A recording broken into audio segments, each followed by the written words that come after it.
Paz do Senhor, meu amado, bem-vindo de volta à nossa escola bíblica. Nós estamos estudando o livro de Lucas, o Evangelho de Lucas. Então pega a sua Bíblia, pega o seu caderno de estudos e ora ao Senhor. Pede a Ele discernimento, entendimento, conhecimento, sabedoria. Pede a Ele proteção para que nós possamos desvendar dos seus mistérios. Nós estamos falando já de Jesus na Galileia. Esta parte do livro, ele começa no capítulo 4, na parte final, até o capítulo 9, quase no finalzinho do 9. Iniciamos falando sobre a vocação de Levi. Muito bem, quem era Levi? Levi era um publicano. Talvez você conheça com o nome de Mateus. Ele era um publicano porque ele recolhia os impostos para Roma. E, assim, todos os publicanos não eram bem-vindos. Por que não eram bem-vindos? Porque ele recolhia impostos para a potência romana e eles eram contra isso.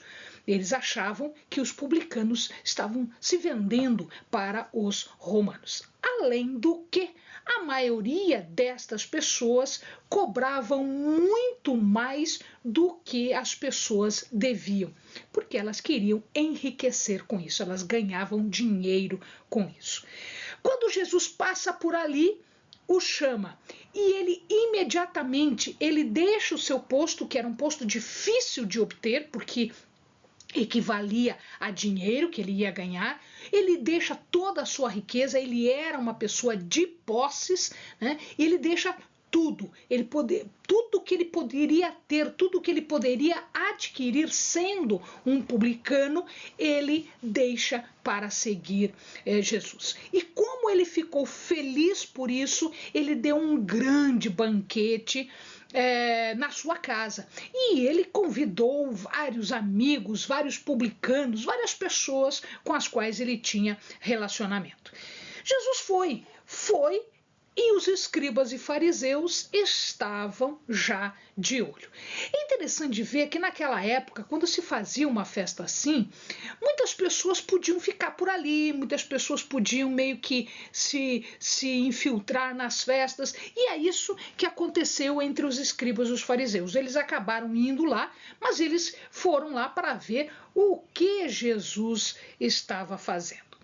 Comer com alguém naquela época era partilhar uma amizade, era partilhar, era comunhão, era uma aceitação. E quando Jesus come com um publicano, quando Jesus come com outros que são ditos pecadores, né, os murmúrios começam. Ora, ele come com pecador, ele come com publicano, olha só. E Jesus, conhecendo isso tudo, ele diz, olha, eu não vim chamar aqueles que não sejam pecadores, eu vim chamar os enfermos, eu vim para chamar os pecadores ao arrependimento. Então, esta é a minha função aqui. Outra coisa que eles também começaram a reclamar foi a respeito de que os discípulos não faziam jejum. Então eles começaram a murmurar que os discípulos não faziam jejum. Havia uma obrigação do jejum naquela época entre os judeus. Eles deveriam fazer jejum em dias específicos. A forma específica tinha que ser feita daquele jeito, 1, 2, 3 vezes por semana. Os fariseus, os discípulos de João, faziam esse jejum, observando as regras do jejum. Jesus argumenta com eles o seguinte, olha, como é que eles que estão na presença do esposo, do noivo, vão fazer jejum? Eles não vão fazer jejum, não se faz jejum num casamento, não se faz jejum quando o noivo vem buscar a sua igreja. É claro que eles não entenderam absolutamente nada disso, porque eles não tinham a mínima noção das Escrituras no sentido prático messiânico. E Jesus diz, olha, assim que eles estiverem sem o noivo, ou seja, ele está falando da morte dele, assim que eles estiverem sem o noivo, aí sim, eles vão fazer jejum. Né?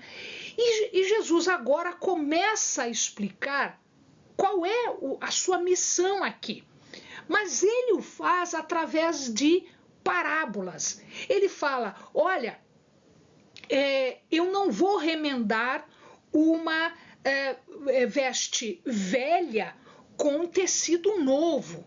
Eu não vou usar odre velho para pôr vinho novo. O que ele está dizendo com isso? Né? O odre era feito de couro, era couro de cabra. Então eles faziam o odre e esse odre no início ele era elástico. À medida que o vinho vai envelhecendo, ele vai produzindo os gases da fermentação da uva, do suco de uva, virando vinho. E estes gases, eles vão pressionar o odre. Se o odre for novo, ele é elástico, ele vai se moldar ao vinho. Quando o odre é velho e o vinho é novo, quando ele começa a produzir a fermentação para fazer o vinho, para se tornar vinho, ele vai arrebentar o odre e vai se perder tudo. O que Jesus estava querendo dizer com isso? Que ele não veio para remendar uma veste velha com algo novo. Ele não veio encher um odre velho com um vinho novo. Ele estava ensinando algo novo e, portanto, ele não está remendando o judaísmo. Ele está fazendo uma releitura do judaísmo e ele está colocando as lições do judaísmo no seu devido lugar, porque eles haviam desviado a real significância daquilo que estava na palavra, no Antigo Testamento. Uma outra questão, e aliás esta é uma questão que sempre eles discutiam, era a questão do sábado. A questão de guardar o sábado, de não fazer as coisas no sábado. Só que algumas coisas eram possíveis de ser feitas no sábado, nem tudo era proibido no sábado. O conflito aqui era que as autoridades judaicas, eles colocaram tanta carga em cima do povo, que o povo não conseguia fazer absolutamente nada no sábado, absolutamente nada no sábado. Eles esqueceram a razão, o princípio, o porquê o sábado existe. O sábado existe para a adoração ao Senhor, e atos de misericórdia eram obrigatórios no sábado, porque eram atos de adoração ao Senhor. E eles não admitiam absolutamente nada. Eles diziam que tudo isto era pecado e precisava ser punido. No sábado, então, Jesus e seus discípulos estavam andando, indo de um lugar para outro. Eles não tinham casa fixa, eles não tinham moradia fixa. Eles iam de aldeia em aldeia, de lugar em lugar, fazendo a missão. E eles iam com fome e iam pegando as espigas que estavam já maduras no campo, eles amassavam na mão, né, para limpar, e eles comiam assim mesmo, cruas mesmo. E isso era permitido? Era permitido ao viajante tirar algo da plantação em volta para satisfazer a sua fome. Mas a regra dos fariseus e dos mestres da lei dizia que isto era proibido. Principalmente ceifar e moer. Na verdade, eles não estavam ceifando, eles estavam arrancando espigas. Eles não estavam moendo, eles estavam amassando na mão, que era para poder comer sem as casquinhas.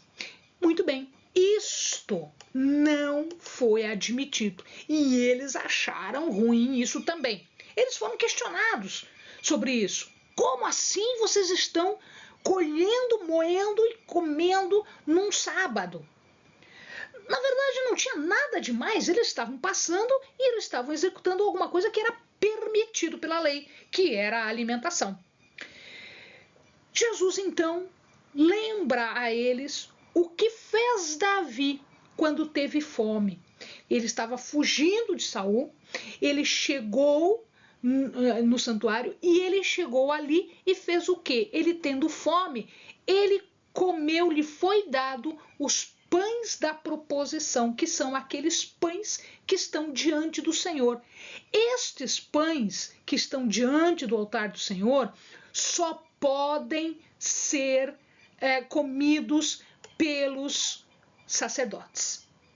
Não é possível que uma outra pessoa, isso é específico dos sacerdotes.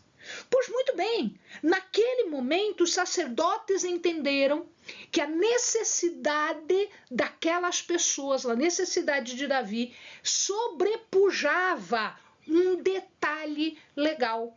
Então Davi recebe dos sacerdotes pães da proposição para comer, porque era o que tinha.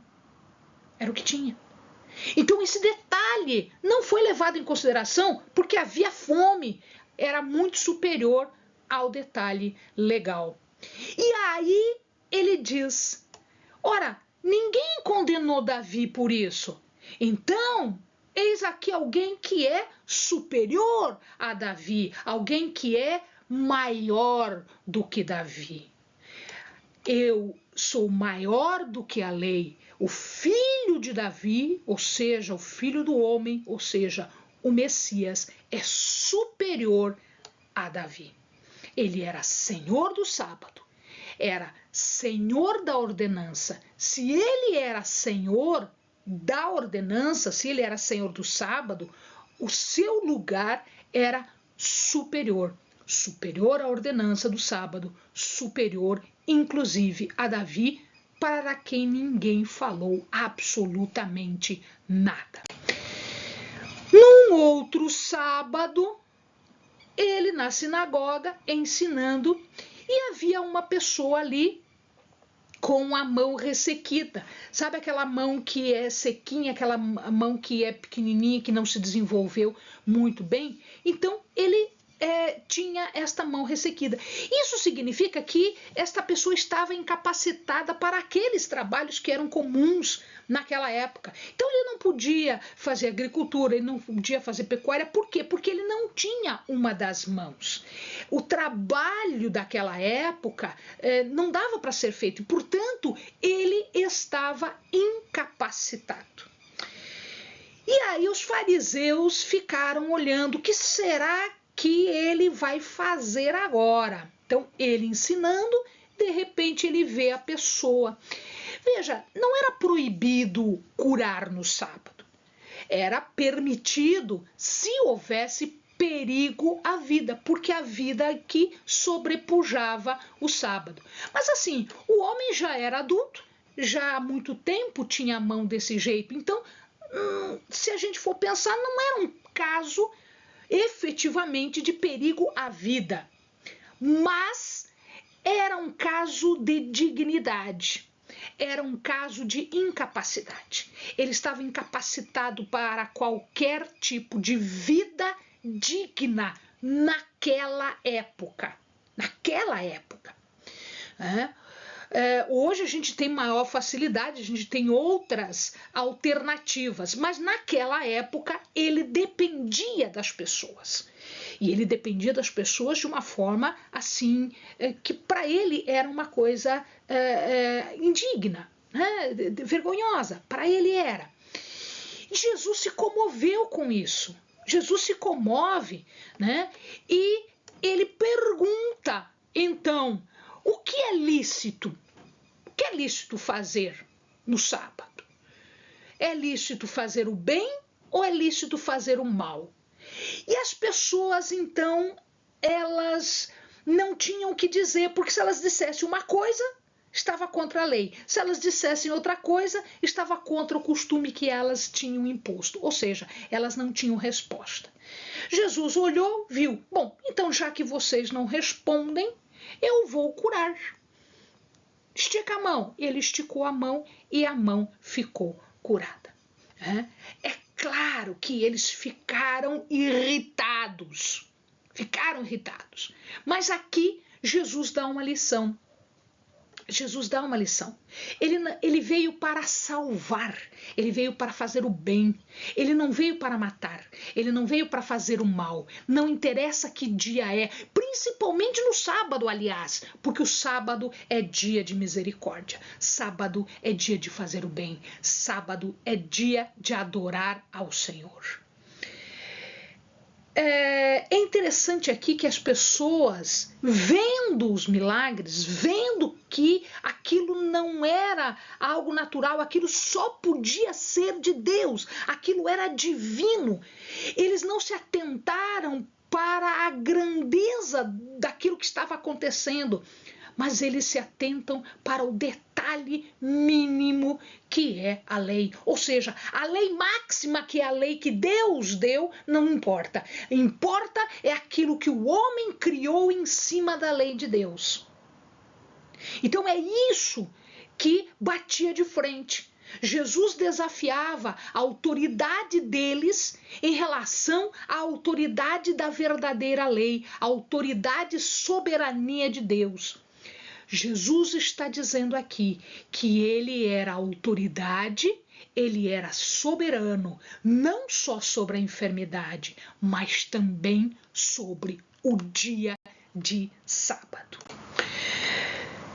Ok, nesta passagem aqui do capítulo 6, Lucas passa agora a explicar ou passa a nominar aqueles que foram escolhidos mais especificamente para fazer parte de um círculo menor, porque haviam aqueles que seguiam Jesus, haviam aqueles que ouviam a sua palavra, enfim, mas ele queria um círculo um pouquinho menor, que eram os 12. Então aqui ele está explicando a escolha dos 12, ou seja, quem eram esses 12 chamados discípulos, ou simplesmente conhecidos como os 12.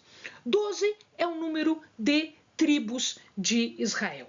O que Jesus quer dizer com eleger 12 pessoas? Ele quer dizer que ele estava estabelecendo o povo de Deus, o verdadeiro Israel, porque lembrem-se que quando Jesus veio, já o povo tinha passado por 2 êxodos, por dois cativeiros, tá? 2 cativeiros. Um cativeiro assírio, onde 10 tribos foram perdidas, e um cativeiro babilônico, onde a tribo de Judá e a de Levi foi estabelecida lá e voltou, aos seus representantes voltaram. Então, nós não sabemos quantos das 10 tribos se perderam, quantos se mesclaram com a tribo que ficou e que depois foi cativa em Judá, ou que ficou na terra, que não foi nem para a Síria, nem para a Babilônia. Estes ficaram. Então, nós temos um punhado destas tribos perdidas por um lado e por outro. Então, o que ele quer dizer aqui? Que ele está restabelecendo a verdadeira Israel, o verdadeiro Israel, com 12 apóstolos, significando aqui as antigas 12 tribos. Eles são chamados de apóstolos, e apóstolos quer dizer que é uma pessoa enviada com uma mensagem. Então, estes, os apóstolos, são eles Simão, que também é chamado Simão Pedro,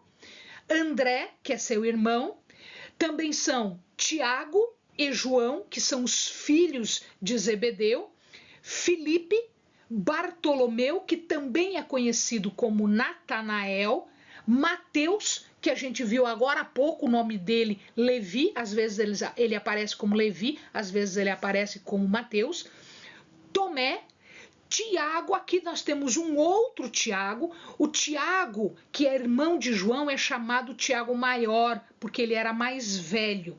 Este Tiago, ele não é filho de Zebedeu, mas ele é filho de Alfeu, é um outro Tiago. Como ele era mais novo, eles chamavam de Tiago Menor, porque ele era mais jovem. Também um outro Simão, lembrem-se que o primeiro Simão era chamado Simão Pedro. Este Simão é um Simão Zelote, que é da facção dos Zelotes, que deu origem, né, que nasceu na Galileia. E nós temos dois Judas, o Judas Tadeu e o Judas Iscariotes, da cidade de Iscariotes. Então, o Judas Tadeu e o Judas Iscariotes. Este último era o que devia de trair a Jesus. E agora começa, para a gente fechar esse vídeo, começa o chamado Sermão na Planície. Então aqui Jesus dá um sermão que pode ser comparado à lei das 12 tábuas. Então, ele vai fazendo uma comparação com a lei das 12 tábuas e ele vai estabelecendo regras que são releitura das 12 tábuas. Então, está escrito isso, mas eu te digo além, que vai além. Então, ele está lendo de forma correta, não como os fariseus faziam, mas lendo de forma correta aquilo que estava escrito, né, lá nas 12 tábuas. Eles estavam, então, nesta localidade, né, na planície, e vieram pessoas da Judéia, vieram pessoas da própria Jerusalém, de fora, né, do grupo dos judeus, ou seja, vindos de Tiro, vindos de Sidom. Sidom e Tiro eram cidades não judeias, eram cidades gentias.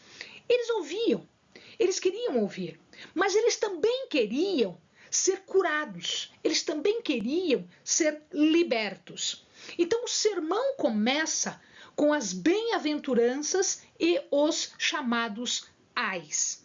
Ele passa a tratar do tipo de conduta que é apropriada. Aqueles que estão no reino, aqueles que fazem parte do reino, eles têm uma conduta que se espera, que é uma conduta de amor, não uma conduta de julgamento como os fariseus faziam.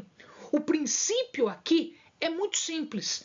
Eu conheço a árvore de acordo com o fruto que ela produz. Se são frutos bons, significa que a árvore é boa. Se são frutos ruins, significa que a árvore é ruim.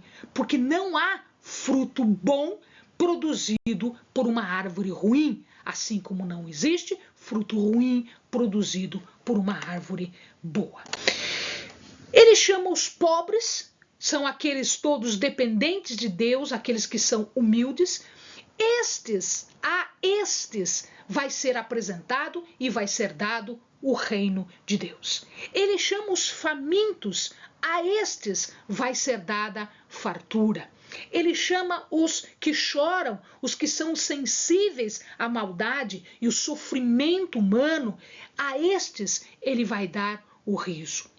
Todos aqueles que são ditos odiados, separados, injuriados, rejeitados por causa de Jesus, por causa do nome de Jesus, estes terão galardão. E ele diz que esse galardão é igual ao galardão dos profetas. Olha que bênção isso, amados. Tudo bem, são odiados, são separados, são injuriados e são rejeitados, porque os profetas também foram. Eles também foram odiados, separados, injuriados e rejeitados. E por causa disso, por causa de Deus, por causa de Jesus, eles e nós receberemos também galardão nos céus, que é onde importa. O status aqui não importa. Importa, amados, é a vida eterna. Ele fala então a respeito dos ais. Ais é uma expressão de pesar, é uma expressão de lástima, é uma expressão de compaixão. Então ele primeiro diz, olha, estes que são desta forma serão bem-aventurados, mas os que não forem, ai deles. Ai deles porque é uma expressão de pesar. Eu estou chorando por isso, eu tenho compaixão porque para eles não vai ter. Os ricos já têm a bênção nesse mundo. Eles não são dependentes de Deus. Eles são autossuficientes e eles fazem questão de dizer que são autossuficientes. Então, meu querido, eles já estão consolados. Eles já receberam a sua parte. Eles receberam a sua parte aqui. Só que essa parte que eles receberam aqui, eles não vão poder levar para frente.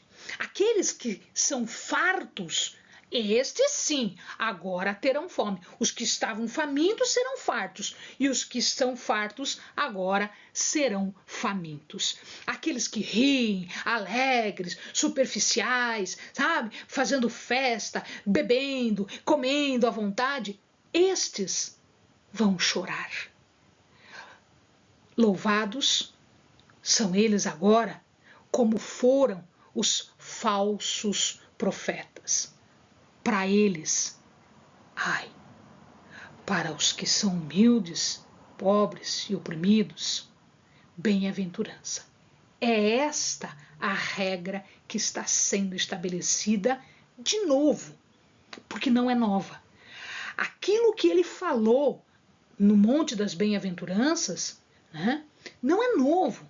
É uma leitura do que já existia.